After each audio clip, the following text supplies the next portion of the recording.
Hey everyone, I want to record this short in between episode of the Life After GDPR podcast where I'm evaluating what I've learned in the previous episodes that I recorded with my guests, and also where I share what I've learned by talking to my clients who have all been struggling with the impact of the GDPR and of the recent rulings about specifically Google Analytics by the European data protection authorities and how they should handle this new framework, these new realities that they have to deal with when it comes to their digital analytics, to their digital marketing.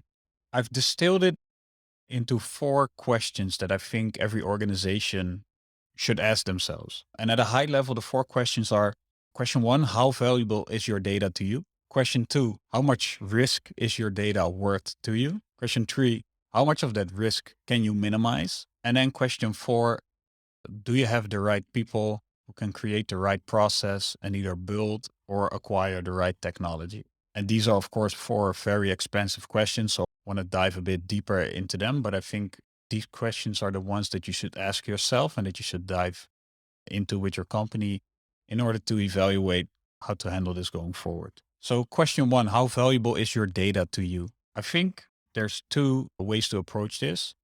First of all, how are you currently using data? When I talk about using data, usually what I show my clients is this probably well-known picture, which shows a line going up into the right corner, and it describes four phases of how to use data. So one is descriptive, the next phase is diagnostic, predictive, and then prescriptive. So descriptive and diagnostic are mostly looking at either the past or the current situation. And then predictive and prescriptive are trying to look at the future. So trying to look at something that has yet to happen or something that you want to try to happen. So with descriptive analytics, you're simply describing what has happened in the past. So let's take a website, for instance. If you're simply reporting on, we had this many visits, we had this many transactions, this was our conversion rate, that's descriptive analytics. Diagnostic analytics would be something more where you turn it into a use case of, we see a dip of minus 5% in our conversion rate compared to the same time period last week. Automated alerting would be a case of diagnostic analytics. So then you're already, instead of simply reporting numbers, right? So this has happened, you're trying to give some more context and trying to perhaps highlight insights. And when it comes to predictive analytics, you're trying to look at how you could use your digital analytics stack to foresee what might happen when you do A, B, or C, right? If you see a certain product category did very well last summer, then you might expect that it would do very well this summer, and thus you might order more of those products so you have a bigger stockpile, right? This would be a very simple version. And then prescriptive would be that you are actually taking that to the next step and you are actually trying to use the data to influence the outcomes, right? So you're trying to influence, for instance, that product category. If you look at them from another angle, it's hindsight, insight, foresight. Right? So hindsight, looking back, insight, like the current, what has happened, and then foresight, what might happen. What might happen if we push on this? What might happen if we push on that? And I think the more you move towards predictive, prescriptive, and foresight, the more value you're likely to get from your data. Because in the end, data is never valuable by itself. Data always requires some form of action, and that form of action needs to generate some results. Maybe your analyst gets smarter simply by looking at reports, but your company does not get any better if the analyst does not turn their newly acquired insights into some form of action that generates a result for your company. So the other part that you could think about when you ask yourself the question, how valuable is data to you, is can you turn your data into value? So do you have the people? Do you have the process? And do you have the technology to do that? If you are still very much working with descriptive analytics, If you're working a lot with hindsight analysis, and if you do not have a lot of people or a process that allows you to actually optimize for the future, then the amount of value you are able to get from data is also limited. Now, of course, it does not mean that you cannot change as a company, but it is something to keep in mind that if these constraints are there, then you have to be honest with yourself, like how much value can I actually get from data? Because simply staring at reports is not generating any value. So that's the first question. How valuable is data to you? And maybe you could create two categories. How valuable is data to you right now? And how valuable do you wish data would be to you if you had the right people, the right process, the right technology? But those are two separate things. And then if you're looking into the future, you also have to take into account how much time and effort it will take you to get you there. And then once you have figured that part out, then it's interesting to look at how much risk is your data worth to you. And this one has changed a lot because of the GDPR and because of privacy laws worldwide. Because before there was no risk attached to storing data. You could just take the approach of install whatever tool we want, right? Whether it's Google Analytics, Adobe Analytics, or it doesn't really matter what.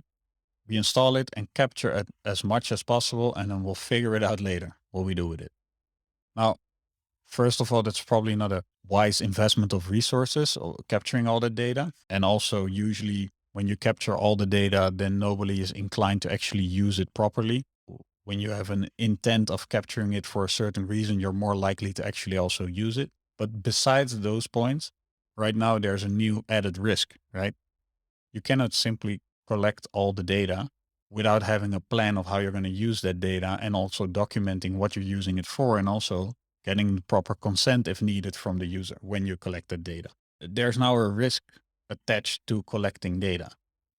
And what you need to figure out is how much risk is there and if that stacks up to the value you can get from the data, which we just discussed in the previous question. So things to think about when we're talking about the risk of the data is first of all, really practically, how large of a fine could you get under the GDPR? You could check that with a privacy lawyer who's an expert on that. How big could the PR impact be of getting a GDPR fine, getting these complaints? How big could lost consumer trust in your company be? Maybe the long-term effect of it. And also, if you're afraid that you will be forced to stop using, for instance, Google Analytics within a year, how big will the switching cost be if you have to switch to another technology within that year? So that's also some form of a risk that you have to categorize. So those are things to think of that you want to write down and figure out with your team. And then the next question is how much of that risk can you actually minimize? Because sure, there are risks, but there are also a lot of options available to you, especially when you look at it through the technical lens, but also through the organizational lens. Figure out what data collection can you either eliminate. So what data collection is truly needed. And by eliminating the rest, you actually minimize the potential risk you expose your company to.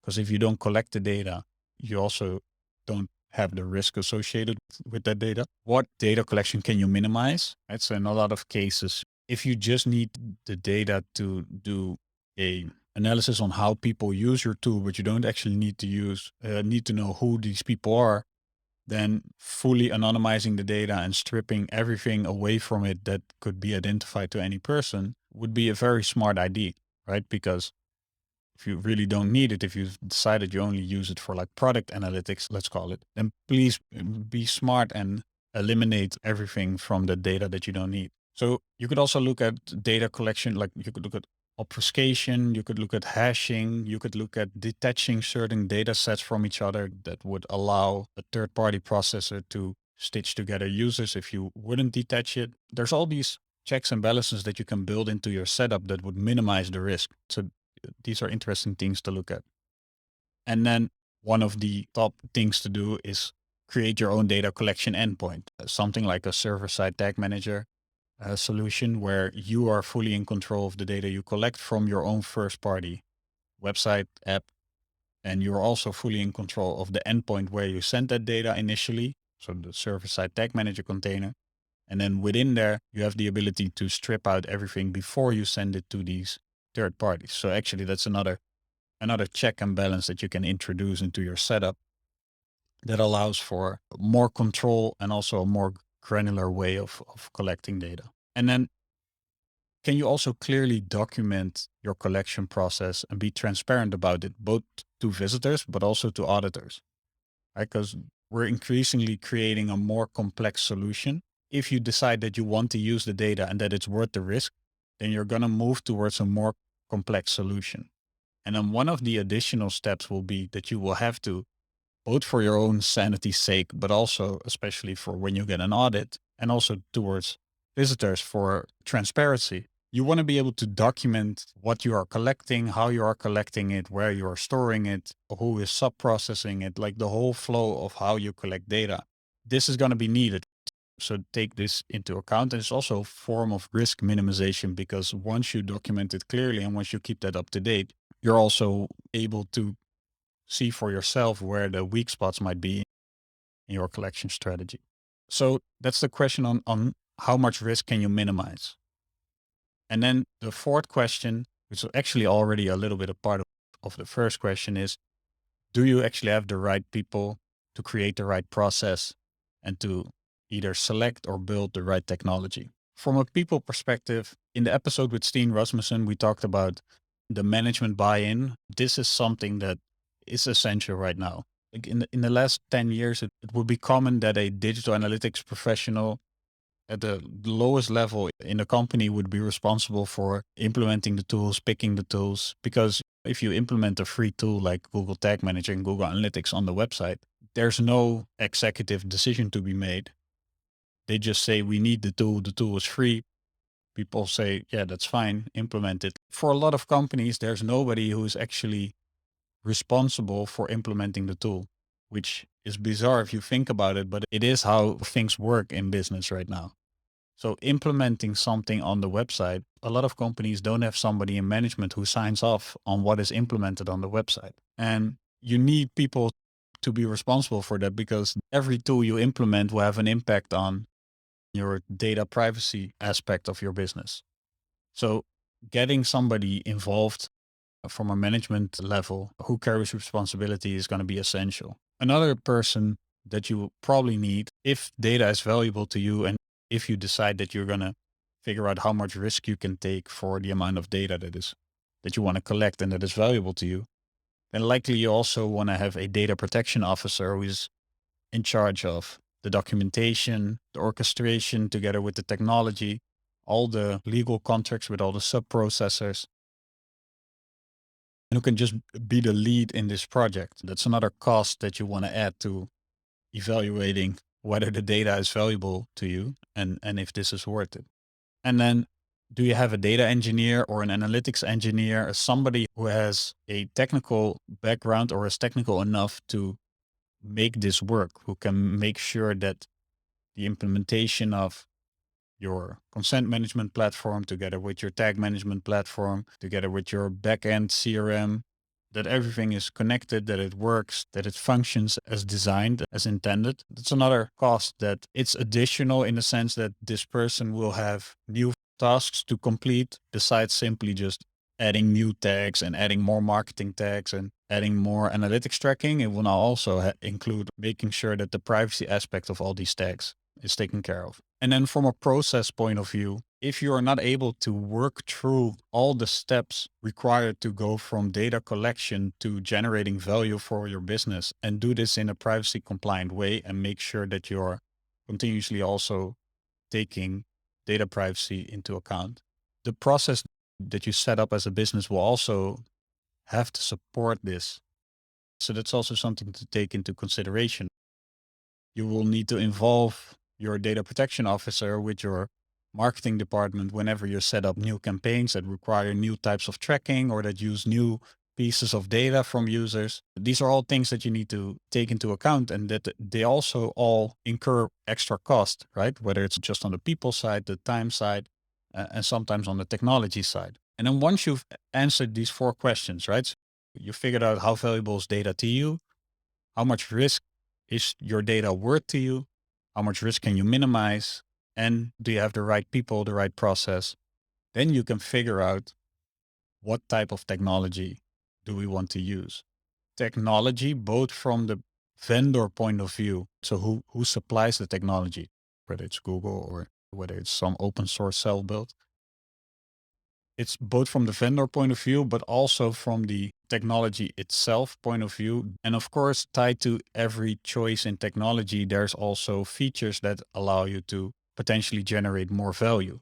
Right? So if you decide to go for Google Analytics and you're an EU based company, let's say you're a heavy advertiser and you figured out that the integration of Google Analytics 4 with the advertising suite, which you heavily use, it generates so much value for your marketers because they are able to quickly create an audience in Google Analytics, use that in Google Optimize for testing, use it as a remarketing audience in DoubleClick and in Google Ads. You figure that this value that this creates is essential to you, and maybe your people are already used to it. So the cost of switching is also something that you save by not switching.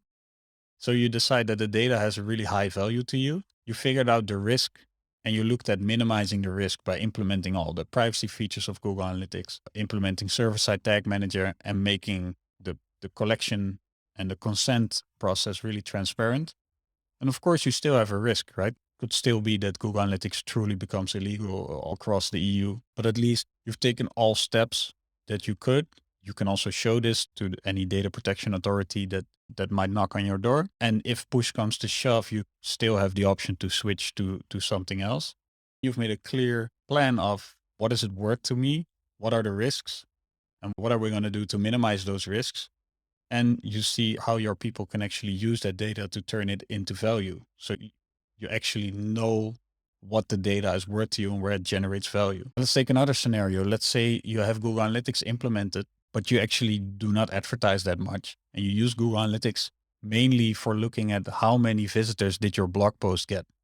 In this case, how valuable is the data to you? Not that valuable, right? Because you're not directly generating any direct value from the data itself. You're mainly using it in a descriptive diagnostic way. But how big is the risk? The risk is just as big, right? Because it's still Google Analytics on a EU-based website. You could minimize it, but then the risk is still there. You could use server-side tag manager, but the risk would still be there. And then the choice for a different technology becomes really obvious, right? Because why would you risk using Google Analytics on your website and risk a GDPR fine and the PR impact if you don't get any benefits from Google Analytics in this case? Why not go with Matomo or Simple Analytics or there are so many tools out there right now that can easily show you how many visits your blog post got and how well your blog posts are doing that have either no or almost no risk tied to it. So the cost benefit analysis becomes really clear in that case. And so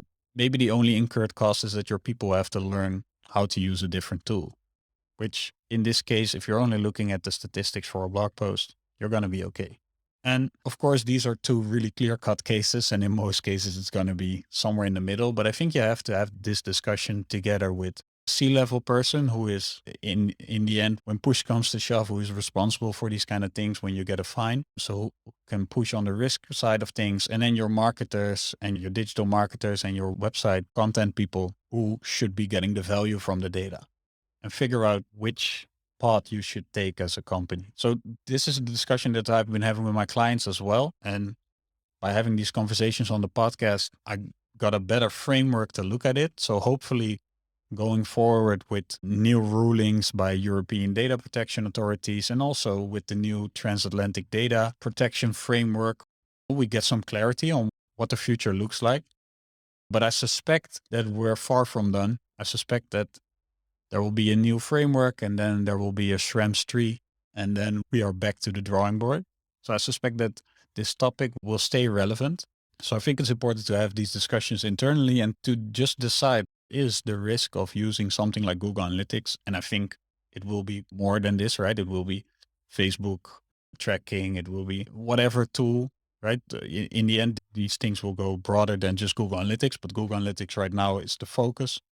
You have to figure out how valuable is it? How much risk is tied to it? How much risk can you minimize? And then do you have the process and the people and the technology in order to actually get the value from that data, right? So you have how valuable is it in theory and how valuable is it in practice? Then you can decide what's the right path forward for you. So hopefully this helps. a short in between episode, like a recap of what I've learned and what I've been discussing with clients. Yeah, be sure to let me know on social media what you thought of this and if you like episodes like this in between the interviews. And we'll talk to you next time.